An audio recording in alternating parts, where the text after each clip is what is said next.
बिस्मिल्लाहिर्रहमानिर्रहीम वस्सलातु वस्सलामु अला रसूलिल्लाह व अला आलिहि व सहबिहि अजमईन। मौजूद नाज़रीन व सामीईन किराम, अस्सलामु अलैकुम व रहमतुल्लाहि व बरकातुहू।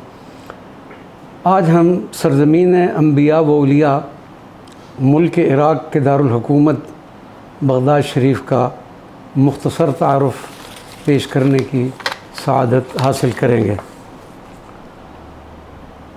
शहर बगदाद इल्म व अदब का गहवारा और रूहानियत का मरकज़, तकरीबन हर बुज़ुर्ग का यहाँ से गुज़र या क़याम ज़रूर रहा।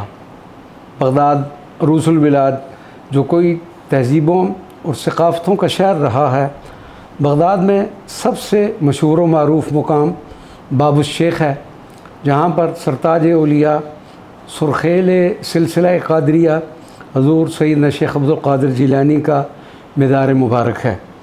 हज़ूर गौस पाक रज़ी अल्लाह तआला अन्हु के कदमों की बरकत से सरज़मीन इराक़ को ये सआदत हासिल हुई कि वहाँ मुसलसल रहमतों की बारिश होने लगी, तारीकियाँ छट गईं, रुश्द व हिदायत के सरचश्मे उबलने लगे और आपके अनवार व बरक़ात से इराक़ का ज़र्रा ज़र्रा जगमगा उठा। हज़रत इमाम शाफ़ी रज़ी अल्लाह तआला अन्हु ने एक शख्सियत यूनस बिन अब्दुल आला से पूछा कि क्या तुमने बगदाद देखा है? तो उन्होंने जवाब दिया नहीं, जिस पर हज़रत इमाम शाफ़ी रज़ी अल्लाह तआला उन्होंने फरमाया, मा रअयत दुनिया वलन्नास, मा रअयत दुनिया वलन्नास, कि फिर तूने ना तो दुनिया देखी और ना ही लोग देखे। हज़रत इमाम शाफ़ी के इस फरमान से बगदाद शरीफ की फ़जीलत का अंदाज़ा लगाया जा सकता है। अरब के एक मशहूर शायर अम्मारा बिन अकील बगदाद शरीफ की फ़जीलत व ख़ुसूसियत बयान करते हुए फ़रमाते हैं, अरबी के दो अशार हैं, मैं उनका तर्जुमा पेश करता हूँ। क्या तुमने ज़मीन के तूलो अर्ज़ में बगदाद जैसा कोई और शहर देखा है? जो बिलाशुबा ज़मीन की जन्नत है। अल्लाह सुब्हानहू व तआला ने ये फ़ैसला कर रखा है कि इस सरज़मीन में कोई खलीफा न मरे। बेशक अल्लाह तबारक व तआला अपनी मखलूक में जो चाहे फ़ैसला फरमा दे। मज़कूरा बाला इन शेरों से एक शेर में शहर बगदाद मोहल्ला की फ़जीलत बयान हुई है और दूसरे शहर में इस शहर की ये खसूसियत बयान की गई है कि इस शहर में किसी खलीफा को मौत नहीं आएगी। इस शहर के पस मंज़र में अगर हम गौर करें तो मालूम होगा कि बगदाद जो सदियों से मुल्क इराक़ का दारुल खिलाफा चला आ रहा है, सैकड़ों खुलफा तख्त नशीन हुए, शायद ही किसी खलीफा को इस शहर में मौत आई हो।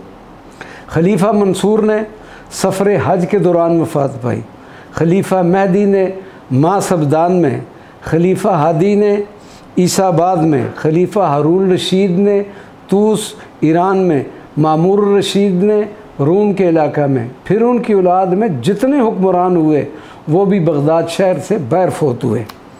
हज़रत शाह वलीउल्लाह मुहद्दिस देलवी फरमाते हैं कि बगदाद शरीफ में हज़ूर गौस पाक रज़ी अल्लाह अन्हु का मज़ार मुक़द्दस एक ज़िंदा मज़ार है और आपका फैज़ व तसर्रुफ़ जिस तरह हयात ज़ाहिरी में था इसी तरह आज भी है और इंशाअल्लाह हमेशा आपका फ़यूज़ात व बरक़ात का सिलसिला जारी रहेगा। एक फ़ारसी किताब मिरातुल औलिया में है कि हज़ूर गौस पाक ने इरशाद फरमाया कि जो शख्स यानी जो कोई मुसलमान मेरे मदरसे से गुज़रा उसने मेरी ज़ियारत की तो उस शख्स के लिए अज़ाब कब्र और अज़ाब क़यामत में तख़फ़ीफ़ कर दी जाएगी। हज़रत शेख मुवफ़्फ़क़ुद्दीन इब्न क़ुदामा फरमाते हैं कि हम बगदाद में हाज़िर हुए। इस वक्त हज़रत शेख को इल्म, अमल और फतवा नवीसी की अक़लीम की हुक्मरानी हासिल थी। आपकी ज़ात बाबरकात में मुतअद्दिद रूम वदियत किए गए थे। इल्म हासिल करने वालों पर आपकी शफ़क़त के बायस किसी तालिब इल्म का आपको छोड़कर किसी दूसरी जगह जाने का सवाल ही पैदा नहीं होता था। इससे आपकी शान अक़दस का अंदाज़ा लगाया जा सकता है। क्या शान है तेरी सल्ले अला या अब्दुल क़ादिर जीलानी, तू नूर नबी तू नूर खुदा, या अब्दुल कादिर जीलानी। अल्लाह तबारक व तआला हमें हज़ूर गौसुस सकलैन रज़ी अल्लाह अन्हो के फ़यूज़ात व बरक़ात से मुस्तफ़ीद फ़रमाए और हमें उन्हें एक बार फिर आपके मज़ार मुबारक पर हाज़िरी की सआदत नसीब फ़रमाए।